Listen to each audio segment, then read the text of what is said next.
ہم نے محدود دعائیں رکھی ہوئی ہیں، محدود، وہ جی فلانا کام میرا ہو جائے تو بھئی وہ ایک ہو گیا، اس کے بعد پھر نئی ٹینشن بن جائے گی. نہیں، میں جی بچوں کی شادی کر لوں جی پھر میں فارغ ہوں. آپ شادی کر کے دیکھیں، لاگو پتہ جائے گا کیسے فارغ ہوتے ہیں. آپ یہاں رکتے کیوں ہیں؟ آپ خدا سے عافیت کیوں نہیں طلب کرتے؟ اس کی بارگاہ سے وہ کیوں نہیں مانگتے کہ جو ایک قطرہ ملے تو دنیا اور آخرت کے سارے کام ہو جائے؟ اس سے اس کی رحمت کا سوال کرے، اس سے اس کے کرم کا سوال کرے. اللہ کی بارگاہ میں بھی حاضر ہونا اور جچی تلی اور جناب ناپ تول کر اور محدود چیزوں کا سوال کرنا، مالک سے مانگے. اور وہ جب دیتا ہے تو دیتا بھی بے حساب ہی ہے. وہ جب عطا کرتا ہے تو کرم کے دروازے کھول کے عطا کرتا ہے، ورنہ تو ایک الجھن سے انسان نکلتا ہے دوسری میں الجھ جاتا ہے. ایک بزرگ تھے، ہر وقت اللہ سے عافیت مانگتے تھے، ہر وقت اللہ سے عافیت مانگتے تھے، ہر وقت عافیت مانگتے تھے. لوگوں نے پوچھا، لوگ ان کو صالح جانتے تھے، نیک سمجھتے تھے، کہ حضور آپ اور کوئی دعا مانگتے نہیں، عافیت ہی مانگتے ہیں. فرمانے لگے میں مانگا کرتا تھا شروع میں، بعد میں خیال آیا اور بھی دعائیں مانگا کرتا تھا، یہ احساس بعد میں نصیب ہوا. فرماتے میں مزدوری کرتا تھا، مال برداری کرتا تھا، ایک جگہ پہ ڈیوٹی کر رہا تھا تو تھک گیا، اور وہ جو کام لینے والے لوگ تھے ان کے رویہ بھی بڑا ترش تھا، تکلیف ہوئی. تو میں نے اپنے مالک کی بارگاہ میں عرض کی، مالک اگر 2 روٹی بغیر مجھے مشقت کے مل جائے دن میں تو تیری بارگاہ تو بڑی کریم ہے. کہتے ہیں میں نے یہ دعا مانگ لی. ذرا میں تھوڑا آگے بڑھا تو 2 بندے آپس میں لڑ رہے تھے، میں ان کی صلح کرانے کے لیے، انہیں بچانے کے لیے آگے بڑھا. تو میں جس کو چھڑا رہا تھا دوسرے نے میرے اوپر ضرب لگا دی، میرا بھی سر پھٹ گیا. تھوڑی دیر کے بعد وہاں پولیس آ گئی، وہ تینوں کو لڑنے والا سمجھ کے اٹھا کے لے گئے، مجھے جیل ہو گئی. 2 روٹیاں بغیر مشقت کے روز ملنی شروع ہو گئی. دعا مانگی تھی نا کہ یا اللہ 2 روٹیاں مل جائے نا بغیر مشقت کے. کہتے ہیں وہ 2 روٹیاں روز ملتی، کوئی کام نہیں کرنا پڑتا، پر جیل ہو گئی. فرماتے ہیں میں بڑا پریشان تھا، روز روٹیاں پابندی سے آتی اور بہترین آتی، کھانا ملتا. پھر کچھ عرصے کے بعد میں نے سوچا کہ یار یہ دعا تو قبول ہو گئی نا تیری، اب تو اگر اس پر کوئی الگ بات کرے گا تو وہ تو غلط کرے گا. کہتے ہیں پھر خود ہی میرے دل میں اللہ نے بات ڈالی اور میں نے عرض کی، مالک 2 روٹیاں نہیں، مجھے تو عافیت چاہیے، مجھے تو عافیت دے، میرے اوپر تو کرم فرما، تو نظر رحمت کر، جے ایک قطرہ بخشے مینوں، جے ایک قطرہ بخشے مینوں تے کام بن جاندا ہی میرا، مہربانی کر، عافیت عطا کر. فرماتے پھر خدا نے کرم کیا، کہاں سے اسباب بنے میرے جیل سے چھوٹنے کے، کون کون میرے ضمانتی بنے اللہ ہی جانتا ہے.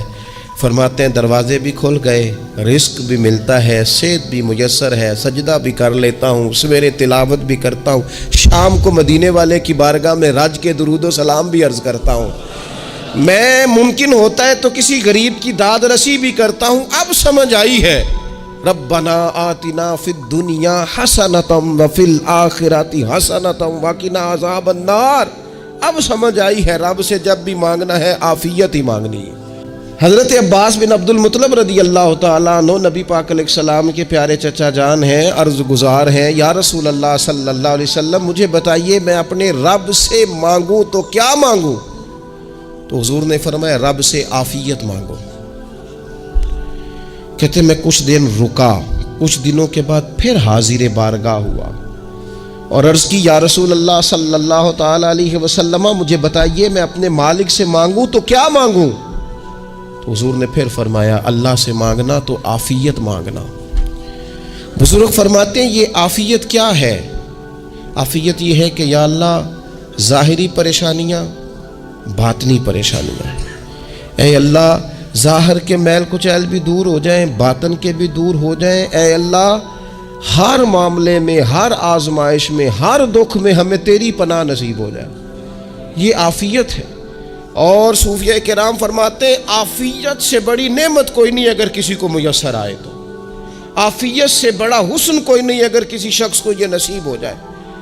اور ایک اللہ والے نے تو ایک اور بڑا خوبصورت ترجمہ یہاں کیا ہے، وہ کہتے ہیں عافیت کا مطلب ہے دل کا قرار.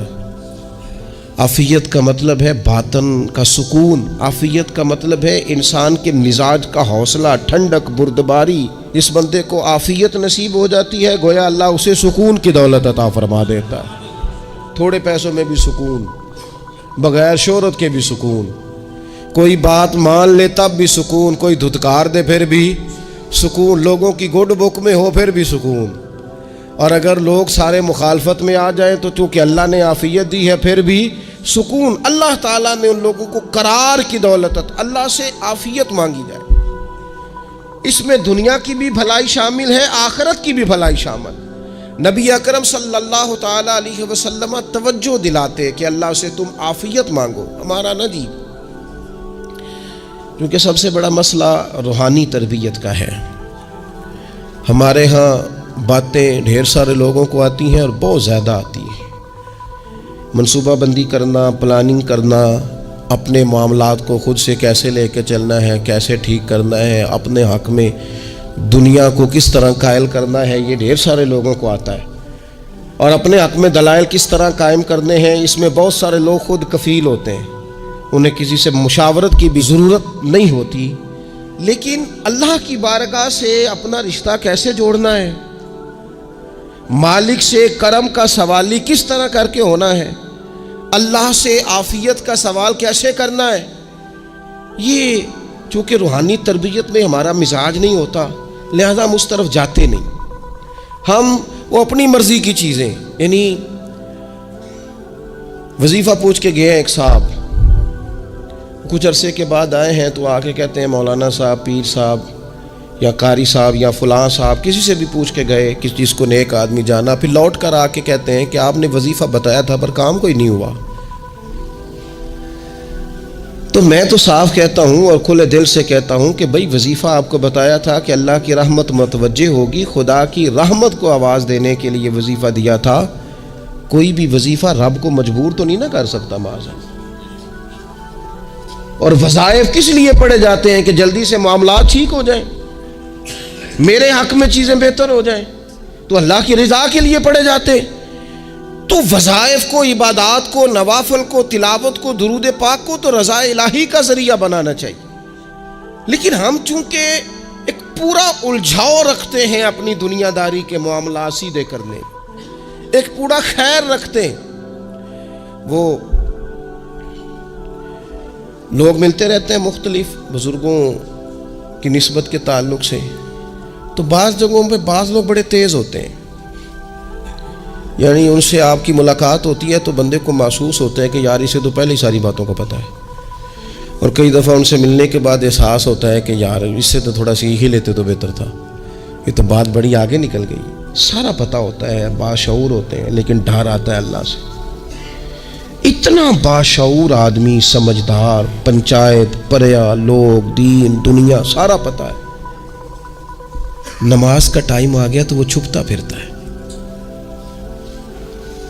اس کی طبیعت پر بوجھ بن رہا ہے معاذ اللہ اللہ کے حضور حاضر ہونا، اسے خیر کا کام کرنا پڑ رہا ہے تو وہ ادھر ادھر نکلتا جا رہا ہے۔ تو سوال یہ ہے کہ پھر یہ شعور کا کیا مطلب رکھا ہوا ہے ہم نے؟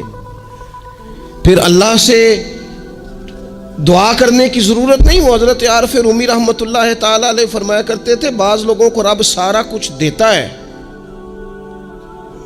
سجدے کی توفیق نہیں دیتا۔ اس کا مطلب یہ ہے کہ وہ کہتا ہے یہ سارا کچھ لے اور نکل جا، میرے گھر نہ آنا، رکھ سارا کچھ پاس۔ رب سے عافیت مانگی جائے، اس سے اس کا فضل مانگا جائے، اس سے اس کا کرم مانگا جائے۔ اللہ کے پیارے رسول صلی اللہ تعالی علیہ وآلہ وسلم اس عافیت مانگنے پر زور دیتے، توجہ دیتے۔ میں آپ کو صحیح بتاتا ہوں، رب نے اگر کسی بندے کو عافیت میں رکھا ہو نا تو حالات کیسے بھی برے چل رہے ہوں اس کا بگاڑ کچھ نہیں سکتے۔ اور اللہ تعالیٰ معاف کرے، 100 دفعہ خاکم بدہن، اگر کسی وقت اس کے کرم کی نگاہ پھر جائے تو پھر سارے اسباب سمیت بھی انسان اپنے پیروں پہ کھڑا نہیں رہ سکتا۔ اس سے جب تک طلب کرم نہیں ہوتا، طلب عافیت نہیں ہوتی، اس کی بارگاہ سے جب تک بندہ مومن پورا رجوع نہیں کرتا، یہ عافیت اتنی اعلیٰ چیز ہے کہ نبی پاک علیہ السلام نے فرمایا اذان اور اقامت کے درمیان جو وقت ہوتا ہے اس میں دعائیں رد نہیں ہوتی. دعا مانگا کرو گے تمہاری اللہ اپنے فضل سے قبول کر لے گا. عرض کی یا رسول اللہ کیا مانگے؟ تو فرمایا عافیت مانگو رب سے. حضرت انس بن مالک حدیث کے راوی ہیں رضی اللہ تعالیٰ عنہ، یہاں بھی فرمایا یہ عین قبولیت کا ٹائم ہے، اب اللہ سے عافیت مانگ لو، اس کی پناہ. ہم دعاؤں میں بھی محدود ہو جاتے ہیں. رب دا طالب کوئی نہ ملیا، جو ملیا طالب زردہ ہو. دعاؤں میں بھی حد بندی. بعض اوقات بچے بھی تربیت کرتے ہیں نا. ایک مولانا ہیں، ان کا خیال ہے کہ انہوں نے مجھ سے کچھ پڑھا ہے تو کبھی کبھی استاد جی کہہ دیتے ہیں، بہت پرانی بات ہے، انہوں نے مجھے فون کیا کہ اگر آپ کبھی تشریف لائیں، تو میں نے کہا پتر دعا مانگ اللہ کو چھوٹی جی گڈی دے وے. تو اس بچے نے میری بڑی تربیت کی، کہنے لگا استاد جی اللہ کو لو منگنی ہے تو وڈی ساری منگو. آپ نے محدود کیوں کیا کہ بھئی یہ چھوٹی سی اللہ گاڑی کیوں اللہ چھوٹی دے؟ رب دے تو بڑی دے اور رحمت سے دے، اللہ سے مانگنی ہے نا جی. ہم تربیت نہیں لیتے. میں نے اس کا شکریہ ادا کیا، میں نے کہا بیٹے تو نے بڑی سونی بات کی، اللہ تجھے اس کا اجر عطا کرے، اللہ تجھے برکات عطا کرے. اگر آپ نے سیکھنا ہے تو پھر آپ سیکھ لیں گے، اور اگر نہیں سیکھنا تو پھر یہی کہنا ہے ساری عمر لنگ گئی بندہ کو نہیں ملیا. چونکہ مزاج نہیں ہے نا سیکھنے کا، اس لیے پھر ملا ہی کوئی نہیں. پھر ساری زندگی کو میسر ہی نہیں آیا، کسی نے نصیحت ہی نہیں کی، کوئی آنکھوں کو بھایا ہی نہیں. خود ہی بڑے سیانے تھے، خود ہی بہت بڑے تھے، اپنا قد ہی بڑا اونچا تھا، سب ٹھگنے چھوٹے اور کمزور اور بونے نظر آئے. نبی پاک علیہ الصلوۃ والسلام نے ایک شخص سے پوچھا کیا دعا مانگ رہے ہو؟ تو اس نے کہا یا رسول اللہ میں اللہ کی بارگاہ میں صبر کا سوال کر رہا ہوں. تو حضور فرمانے لگے صبر تو مصیبت پر ہوتا ہے. یا رسول اللہ پھر کیا مانگو؟ آپ ان جملوں اور لفظوں کی گہرائی کو سمجھیں. صبر کے لیے تو پہلے مصیبت آئے گی، پھر صبر آئے گا. تو یا رسول اللہ کیا مانگوں؟ فرمایا تو رب سے عافیت مانگ. مانا کیا ہے؟ مصیبت آئے کیوں؟ اللہ تجھے اپنی حفاظت کے حصار میں لے لے. وہ وقت ہی کیوں آئے کہ جب تیری طبیعت الجھ جائے، جب تو پریشان ہو جائے، جب تو تو اللہ سے عافیت مانگنا. جب تو عافیت مانگے گا تو اگر کبھی مشکل آئے گی بھی نا تو خدا پھر اپنے فضل سے مشکل سے نکلنے میں رستہ بھی بڑی جلدی عطا فرمائے گا اور تیرے اوپر فضل فرمائے گا. اگر عافیت، یہ جو ہم نبی پاک کی امت ہے نا، تو یہ ہمارے گرد اللہ کے فضل اور اس کی رحمت کا حصار ہے. یہ حصار ہے ہمارے گرد. وہ درویش نے کہا تھا نا کہ کروں شکر کتنا اور کروں فخر کتنا کہ تیرے کرم نے مجھے فائز المرام کیا. دیکھو بنا کے سید عالم کا امتی مجھ کو گناہ سے پہلے ہی بخشش کا انتظام کیا. ابھی میں نے غلطی کی نہیں، لیکن مجھے حضور کا غلام بنا دیا، بخشش کا بندوبست پہلے ہو گیا. اپنے مالک سے بیمار بھی اس سے عافیت مانگے، مقروض بھی اس سے عافیت مانگے، بے اولاد بھی اس سے عافیت ہی مانگے، صاحب اولاد بھی اس سے عافیت ہی مانگے. جو دولت کے حصول کے رزق حلال کے خواہش مند ہیں وہ بھی اس سے عافیت مانگے، اور جن کی جھولی اس نے بھر دی ہے وہ بھی اپنے رب سے عافیت ہی مانگے. مالک سے جب سوال کریں، ایک بزرگ تھے انہوں نے تو اپنی انگوٹھی میں لکھوا لیا تھا کہ یا اللہ مجھے عافیت عطا فرما. مگر جب بھی دیکھتا ہوں یاد آ جاتا ہے کہ اللہ سے عافیت مانگنی. اپنے مالک کی بارگاہ کے اندر دیکھو، میں نے دیکھا ہے وہ کسی نے کہا تھا کہ تیری خواہش ہے کہ وہ تیری آرزو کرے پوری، اور میری خواہش ہے کہ تیری آرزو بدل جائے. کچھ لوگ ایسی خواہشات بھی لے کے آتے ہیں کہ جو پوری نہ ہو تو بہتر ہوتا ہے. اس لیے آپ کو پتہ ہے موت مانگنا جائز نہیں دین میں. مصائب سے گھبرا کر، مشکلات سے گھبرا کر، زندگی کے مد و جزر سے پریشان ہو کر موت کا سوال کرنا جائز نہیں. کس طرح جائز ہے؟ ان لفظوں کے ساتھ دعا کر سکتا ہے کہ یا اللہ جب تک میری زندگی بہتر ہے مجھے زندہ رکھ، اور جب میرا دنیا سے جانا بہتر ہے پھر تو مجھے اپنی بارگاہ میں بلا لے. یہ بھی کیا ہے؟ یہ بھی عافیت کا سوال ہی ہے کہ یا اللہ رکھ بھی تب تک جب تک رہنا بہتر ہے. نبی پاک نے بھی ارذل العمر ہونے سے پناہ مانگی.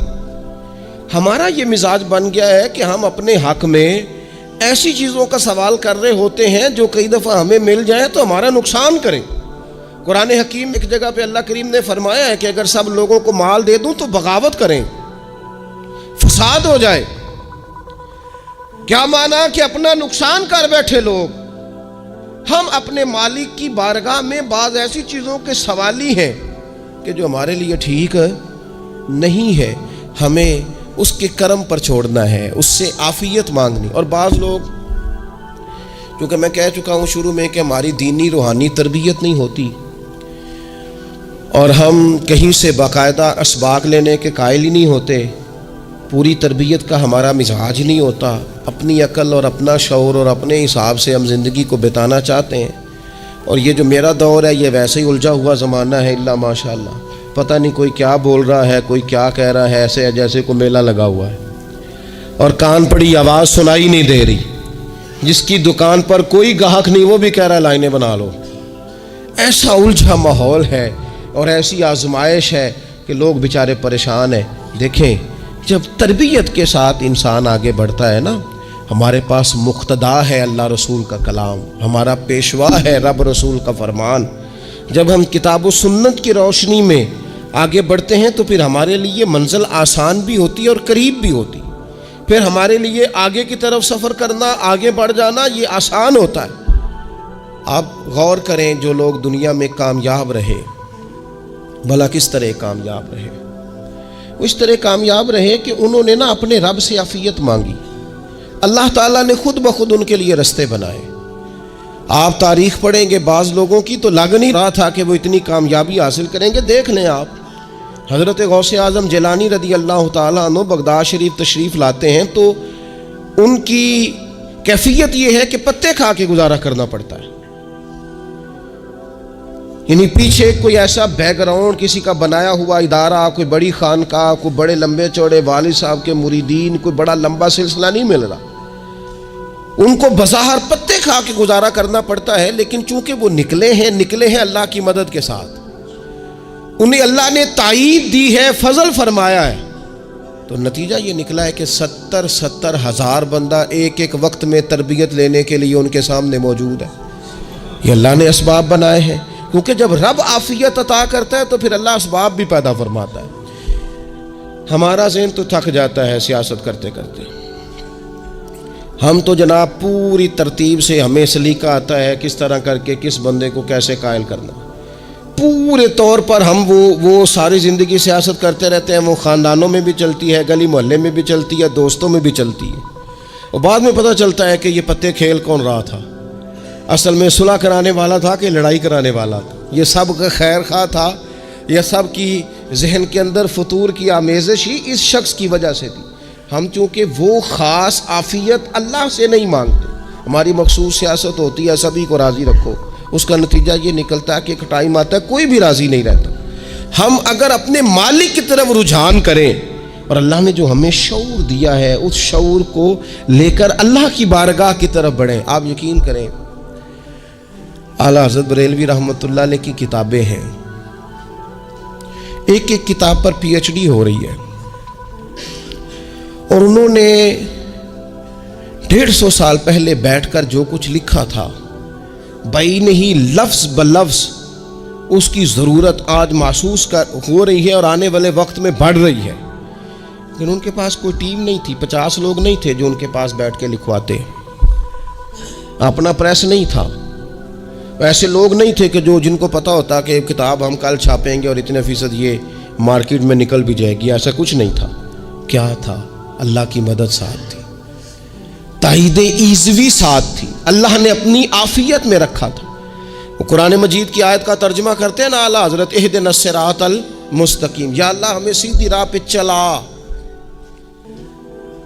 بہت سارے مفسرین نے کہا اے اللہ ہمیں سیدھا راستہ دکھا. فرماتے ہیں اے اللہ ہمیں سیدھی راہ پر چلا. تو کسی نے کہا حضور یہ چلا اور دکھا میں کیا فرق ہے؟ فرمانے لگے دکھانے کا مطلب یہ ہوتا ہے کہ کسی نے پوچھا میں نے گجرانوالہ جانا ہے, تو دکھانا یہ ہے کہ اسے کہا یہاں سے باہر نکلو, روڈ پہ چڑھ جاؤ, سیدھے جاؤ گے, ایک پول آئے گا اسے کراس کرنا, نیچے اترنا، وہاں سے شہر شروع ہو جائے گا۔ پھر اس نے اگر کوئی اندرونی جگہ شہر کی پوچھ لی تو اس کو کہا کہ رائٹ ہو جانا، پھر لیفٹ ہو جانا، پھر آگے کسی سے مزید یہ ہے راستہ دکھانا اور ایک ہے چلانا۔ اس نے کہا میں نے گجرانوالا جانا ہے، تو اس نے کہا ساتھ بیٹھنا میری گاڑی پہ، جہاں تو نے جانا ہے میں چھوڑ کے آتا ہوں۔ یہ راستے پہ چلانا ہے، یہ مقام تفکر ہے، آپ اس پر غور فرمائیں گے۔ کہتے ہیں یا اللہ تو ہمیں راستہ دکھائے گا اور دکھاتا ہے، لیکن چاروں جانب شیطان بھی تو بیٹھا ہے نا، فتنے بھی تو ہے نا، تو اگر تیری رحمت ساتھ ساتھ رہے، مانا کہ محبت کے سفر میں ہر گام پہ 100 مشکل ہے، لیکن یہ سفر آسان بھی ہے اگر ساتھ تمہارا ہو جائے۔ اگر تو ساتھ چلے تو پھر یہ سفر مشکل ہے۔ ہارون رشید نا اپنے محل کی چھت پہ ٹہل رہا تھا، سب سے اوپر والے چوارے پر، نیچے سے حضرت بہلول دانا گزر رہے تھے، اوپر اس کے ساتھ سپاہی بھی تھے، گن مین بھی تھے۔ اس نے کہا یہ بابا تو ذرا اوپر اٹھاؤ۔ انہوں نے ایک ڈولی، ایک ٹوکری سمجھ لیں، اس کو رسیاں باندھ کے نیچے پھینکا۔ نیچے جو سپاہی تھے ان کو کہا کہ یہ بابا جی کو پکڑ کے اس میں بٹھاؤ۔ انہوں نے جبرن تھاما بابا جی کو، اس میں ڈالا، اوپر والوں نے کھینچ لیا۔ 2-3 منٹ لگے۔ ہارون رشید کے سامنے حضرت بہلول دانا پہنچ گئے تو تھوڑے ناراض بھی ہوئے کہ یہ کوئی طریقہ تو نہیں نا بلانے کا۔ ملاقات ہوئی تو کہا کیوں بلایا؟ کہنے لگا ایک مسئلہ پوچھنا تھا۔ فرمانے لگے بادشاہ ہے نا، تیرے مسئلے پوچھنے کا بھی اپنا ہی انداز ہے، پوچھ مسئلہ۔ کہنے لگا بابا پوچھنا تھا کہ آپ اللہ تک کیسے پہنچے؟ حضرت بہلول دانا چپ کر گئے۔ 2-4 منٹ کے بعد کہنے لگے جس طرح ابھی زمین سے تیرے تک نہیں پہنچا، بالکل اسی طرح پہنچ گیا اور رب کریم کی بارگاہ تک، اور وہ بھی جو اس نے کرم فرمایا ہے، ورنہ میں تو نہیں سمجھتا کہ میں پہنچ گیا، وہ بھی اگر تیری خوش گمانی ہے۔ ہارون رشید کہنے لگا مجھے سمجھ نہیں آئی۔ فرمانے لگے تو بادشاہ جو ہے، اتنی جلدی کیسے سمجھ میں آئے گی تجھے بات؟ فرمانے لگے اگر میں تجھ سے ملنا چاہتا نا تو میں ایک درخواست لکھتا، پھر کسی وزیر سے سفارشی سائن کراتا، پھر وہ جمع کراتا، پھر مجھے ٹائم ملتا کہ فلاں دن فلاں تاریخ فلاں ٹائم آ جانا، پھر آ کے میں لائن میں لگتا۔ پھر بھی تو بادشاہ ہے، تیرا موڈ بنتا ملنے کا کہ نہ بنتا۔ جب میں چاہتا تو پتہ نہیں کتنا ٹائم لگ جاتا، جب تو نے چاہا ہے نا تو 1 منٹ بھی نہیں لگا۔ فرمانے لگے میں نے دعویٰ ہی نہیں کیا کہ میں جدوجہد کر کے پہنچوں گا، میں نے تو رب کی بارگاہ میں عاجزی کی ہے، پھر رب نے ہی کرم فرمایا ہے، اسی نے مہربانی کی ہے۔ مانا کہ محبت کے سفر میں ہر گام پہ 100 مشکل ہے، لیکن یہ سفر آسان بھی ہے اگر ساتھ تمہارا ہو جائے۔ اس کے کرم کا ساتھ رہا ہے، اس سے عافیت مانگی ہے، اپنے آپ کو اس کے سپرد کیا ہے تو اس نے کرم کر دیا۔ جب تک یہ مزاج نہیں ہم بناتے کہ مالک سے عافیت کا سوال کریں، اپنے آپ کو اپنے رب کے حوالے کر دیں، اس کی رحمتوں کے سپرد کر دیں، اتنی دیر تک زندگی میں ٹھہراؤ نہیں آتا، قرار نہیں آتا۔ مشکات میں موجود ہے، اللہ کے پیارے رسول صلی اللہ تعالیٰ علیہ وسلم تیمارداری کے لیے گئے تو صحابہ کرام فرماتے ہیں وہ بندہ نا اتنا پتلا نحیف اور لاغر ہو گیا تھا جس طرح چڑیا کا بچہ ہوتا ہے، کمزوری ضعف طاری تھا۔ تو محبوب کریم نے اسے دیکھا تو بڑے کریمانہ انداز میں کریم فرمانے لگے تو کوئی دعا نہیں مانگتا، تو عافیت نہیں مانگتا اللہ سے؟ عرض کی یا رسول اللہ صلی اللہ تعالیٰ علیہ وسلم، میں نے اپنے رب کی بارگاہ میں عرض کی ہے مالک قیامت کا عذاب بڑا سخت ہے، میں نہیں برداشت کر سکتا، تو نے اگر مجھے کوئی سزا دینی ہے تو یہیں دے لے، قیامت کو نہ دینا۔ تو کہتے ہیں محبوب فرمانے لگے سبحان اللہ، او خدا کے بندے تو رب کی سزا دنیا میں بھی نہیں سہ سکتا، اللہ سے یہ بھی سوال نہ کر، تو رب سے کہہ ربنا آتنا فی الدنیا حسنۃ وفی الآخرۃ حسنۃ وقنا عذاب النار، تو رب سے دنیا میں بھی حسنہ مانگ، بھلائی مانگ، تو آخرت کے لیے بھی بھلائی مانگ، تو اس سے عافیت کا سوال کر۔ تو نے یہ سوال کیوں کیا؟ عرض کی یا رسول اللہ کرم ہو گیا ہے، مجھے سمجھ آ گئی ہے، اب میں اسی طرح ہی کروں گا۔ عزیز دوستو ہم کہاں سہ سکتے ہیں؟